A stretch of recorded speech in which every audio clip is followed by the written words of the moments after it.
Bismillahirrahmanirrahim. Assalamualaikum warahmatullahi wabarakatuh. Ada sebuah cuplikan video yang berbicara tentang ajakan agar kita menjadi muslim yang kafah. Hematnya, menurut ustadz yang bersangkutan, orang yang disebut dengan Islam atau muslim yang kafah adalah muslim yang menerapkan agama secara totalitas. Dia mencontohkan bahwa kemunduran umat Islam saat ini disebabkan tidak mencontoh 100% apa yang dilakukan oleh kaum muslimin di masa lalu. Mungkin yang dimaksud adalah generasi sahabat, ya, atau generasi tabi'in dan lain sebagainya. Apa yang menjadi kelemahan umat Islam pada hari ini? Saya jawab dengan cepat dan singkat. Yang menjadi kelemahan umat Islam hari ini adalah mereka tidak lagi mengambil Islam seperti generasi kuat dulu mengambil Islam. Islam dulu diambil secara total. Islam dulu diamalkan secara kafah. Ini menjadi menarik untuk kita perbincangkan. Apa sebenarnya makna kafah di dalam Islam? Pasca reformasi, ya, memang ada kelompok-kelompok Islam yang mengartikulasikan penerapan syariat Islam di Indonesia ini kembali menyeruak di Indonesia. Ada beberapa organisasi yang kerap menggunakan Islam kafah sebagai barometer bahwa Muslim itu benar-benar beriman. Seperti Front Pembela Islam, Hizbut Tahrir Indonesia, Majelis Mujahidin Indonesia, dan kelompok radikal teroris lainnya. Adapun statement andalan yang selalu digaungkan oleh kelompok-kelompok tersebut adalah ajakan penerapan syariat Islam secara kafah, total dan menyeluruh, termasuk di dalam bernegara itu. Apakah statement itu benar jika kita tinjau di dalam perspektif Al-Quran maupun maqasidus syariah? Pertama, kita harus mengerti dulu apa makna Islam kafah, ya, yang sering diperbincangkan oleh orang-orang. Umumnya orang ketika berbicara tentang Islam kafah selalu dikaitkan dengan salah satu ayat di dalam Quran surat Al-Baqarah surat kedua ayat 208 yang berbunyi, A'udzubillahi minasyaitonirrajim, Bismillahirrahmanirrahim. Ya ayyuhalladzina amanu dukhulu fis-silmi kaffah, ya, wala tattabi'u khutuwatis syaiton, ila akhiril ayat. Singkatnya, wahai orang-orang yang beriman, masuklah kalian, ya, ke dalam Islam secara keseluruhan, secara totalitas. Nah, kalau orang yang biasa membaca Al-Quran dan menggeluti makna-makna yang tersirat maupun tersurat, dia akan memiliki perspektif dan pemikiran bahwa ayat ini bersifat global, universal. Apakah masuk Islam secara menyeluruh dalam artian tidak boleh keluar dari Islam setelah masuk Islam, atau melaksanakan hukum Islam secara totalitas di tempat kamu hidup dan berkembang, atau juga masuk Islam dalam makna kepasrahan secara lahiriah maupun batinnya, atau juga makna Islam yang dimaksud secara kafah itu adalah orientasi seorang muslim di dalam menciptakan kedamaian, menciptakan kelemah lembutan di dalam bersosial muamalah, atau menciptakan kemaslahatan yang bersifat publik dan bisa dirasakan baik dari muslim itu sendiri maupun non muslim di dalam konteks bernegara. Ini perlu kita perbincangkan terlebih dahulu. Agar apa? Agar ketika kita berbicara Islam kafah itu tidak di dalam teori yang mengawang-awang. Pertama begini, bagaimana kita bisa mengatur indikator orang itu telah menerapkan Islam secara kafah atau tidak? Atau apakah orang disebut Islam atau Muslim yang kafah adalah yang menganut Islam di dalam setiap kehidupannya, tapi parameter siapa yang kita gunakan? Karena apa? Kemampuan kita di dalam berislam dan kemampuan kita di dalam mengejawantahkan nilai-nilai Islam tidak sebanding dengan umat-umat terdahulu. Maka di dalam hadis Nabi, generasi terbaik adalah generasiku. Sedangkan generasi kita saat ini abad 20 dan 21 tidak sebanding dengan kemampuan para orang-orang terdahulu di dalam mengaplikasikannya. Maka yang paling logis ketika kita berbicara tentang muslim yang kafah adalah muslim yang menjalankan aturan-aturan ilahiyah di bumi tempat dia tinggal dan berkembang sesuai dengan kemampuan dan kualitas penyerapan dia terhadap agama yang dia anut. Kita tidak bisa menjadikan indikator orang terdahulu untuk mengukur kita sebagai seorang muslim yang kafah, karena secara kualitas kita sudah berbeda dengan mereka. Nah, karena saya memiliki latar belakang di dunia akademik di dalam pengkaji Al-Quran, maka saya akan mencuplik beberapa perspektif tentang apa yang dimaksud di dalam Al-Quran sebagai ajakan menjadi yang kafah. Nah, di sini perlu kita ketahui juga bahwa para mufassir yang dilatar belakangi oleh berbagai macam sosio-antropologis, sosio-kultural, sosial budaya berbeda-beda yang kemudian menyebabkan penterjemahan terhadap sebuah teks melahirkan penafsiran yang berbeda juga. Nah, misalnya salah satu mufassir klasik ya yang sangat populer, yang kitab tafsirnya sering dikutip, misalnya At-Tabari. Ya, jadi dia masuk kategori mufassir klasik. Ketika berbicara tentang udkhulu fis silmi kafah, dia mengutip sebuah riwayat dari Muhammad ibnu Umar. Ketika dia memaknai as-silmi sebagai amal Islam. Sehingga menurut At-Tabari, ayat di atas di dalam konteks memerintahkan orang yang beriman untuk melakukan amal-amal kebaikan yang telah termaktub di dalam Al-Quran dan telah diwariskan oleh Nabi Muhammad. Nah, perspektif ini selaras kalau kita mengkaji sirah nabawiyah, di mana visi Nabi Muhammad SAW diturunkan ke muka bumi ini untuk bu'istu li utammima makarimal akhlak, menyempurnakan akhlak umat manusia.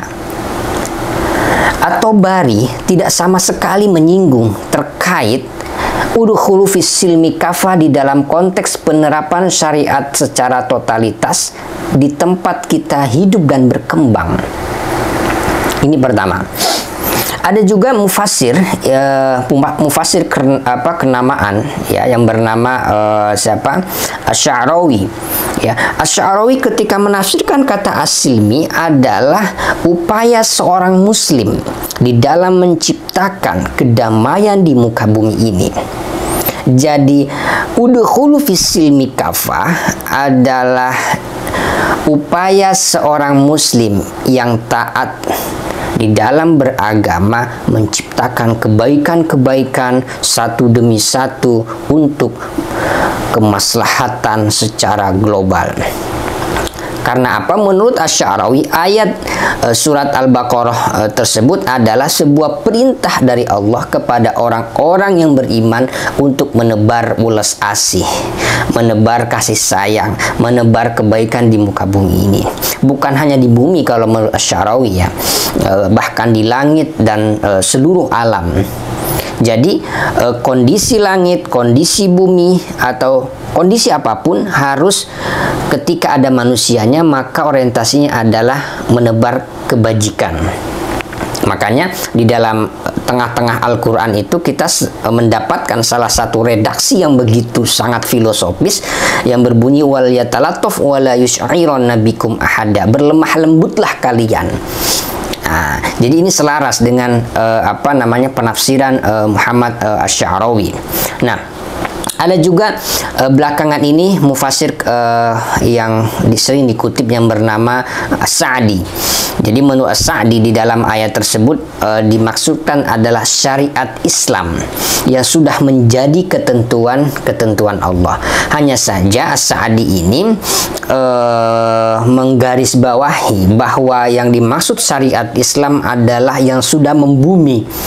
Jadi nilai-nilai dan teks-teks dari Tuhan atau juga teks-teks yang diberikan Nabi kepada kita yang begitu luhur dan sangat filosofis tetap harus membumi, dan ketika pembumian itu melibatkan unsur kemanusiaan sebagai objek yang mengakomodasikan ya atau mengakomodirkan ya teks-teks itu di dalam kehidupan yang nyata.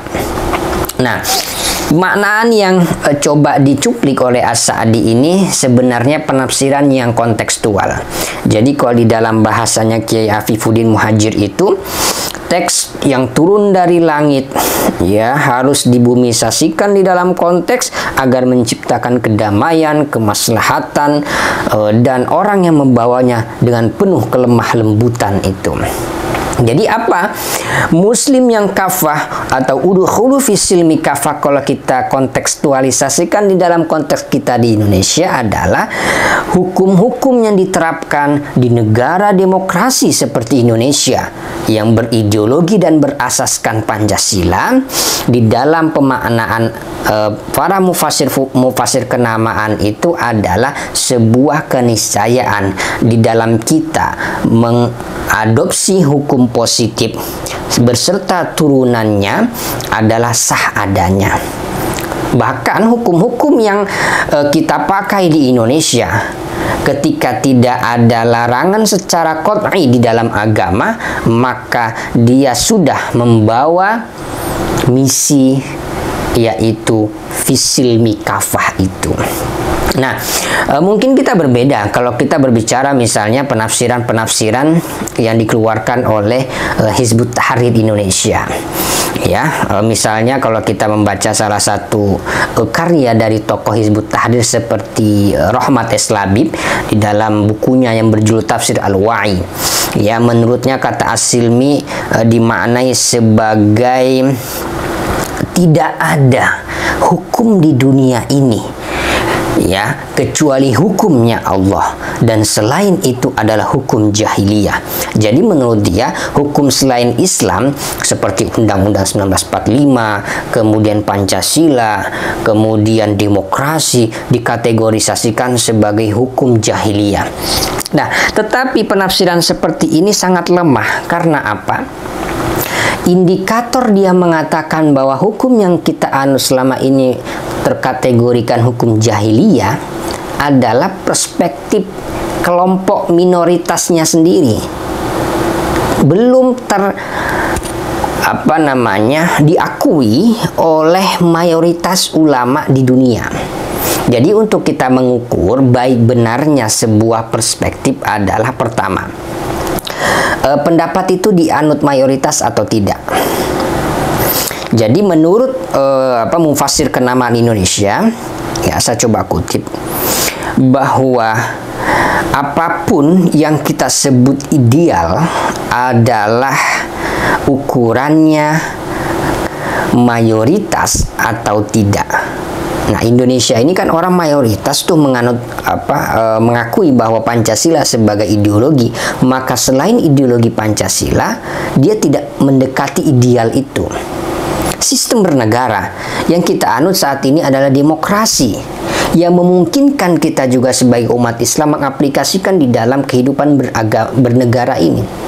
Nah, kalau ada yang menawarkan sistem khilafah seperti Hizbut Tahrir Indonesia dan kawan-kawan kelompok fundamentalis radikal teroris lainnya, ya, maka pendapat tersebut tidak bisa kita kategorikan mendekati yang paling ideal sebagaimana yang dikehendaki di dalam agama. Karena apa? Ukurannya adalah mayoritas. Dan pendapat mayoritas, pendapat Ahlus Sunnah wal Jamaah sampai detik ini Tidak ada yang mengharamkan demokrasi, mengharamkan Pancasila, mengharamkan 1945, mengharamkan Bhinneka Tunggal Ika beserta turunan lainnya, kecuali mereka yang berasal dari kelompok transnasional atau mereka yang memiliki kepentingan politik dan mengambil alih kekuasaan yang sah tersebut.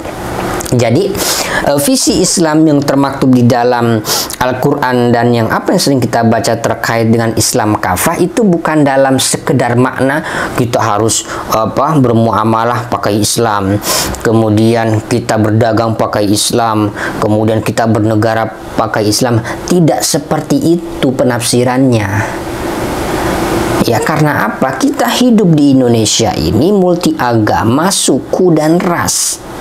Maka hukum yang kita pakai adalah hukum yang bisa mengayomi secara keseluruhan tanpa mendiskriminasi satu dengan yang lainnya.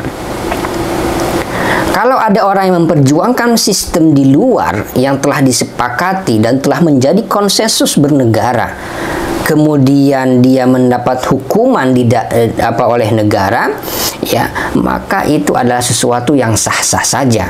Karena bagaimanapun orang yang menentang demokrasi tetapi dia hidup di alam demokrasi, maka orang yang punya otoritas di negara demokrasi boleh mengeluarkan hukuman dan punishment kepada orang yang menentang demokrasi tersebut. Karena apa? Bisa menjadi batu sandung di dalam mengimplementasikan nilai-nilai dan kebaikan lainnya di negara Kesatuan Republik Indonesia ini. Jadi kita pertama harus memiliki ukurannya dulu. Jadi jangan sekedar wah kalau orang muslim kafah itu kalau pakaiannya harus peci atau jubah. Kalau seperti ini pakaiannya belum muslim yang kafah. Tidak seperti itu cara berpikirnya. Ya, oleh karena itu pesan penting saya adalah jangan mau terlabui oleh diksi-diksi agama yang dijual oleh kelompok-kelompok fundamentalis, radikal, teroris lainnya yang memiliki kepentingan untuk mengambil alih kekuasaan di negara Kesatuan Republik Indonesia. Salam Pancasila. Wassalamualaikum warahmatullahi wabarakatuh.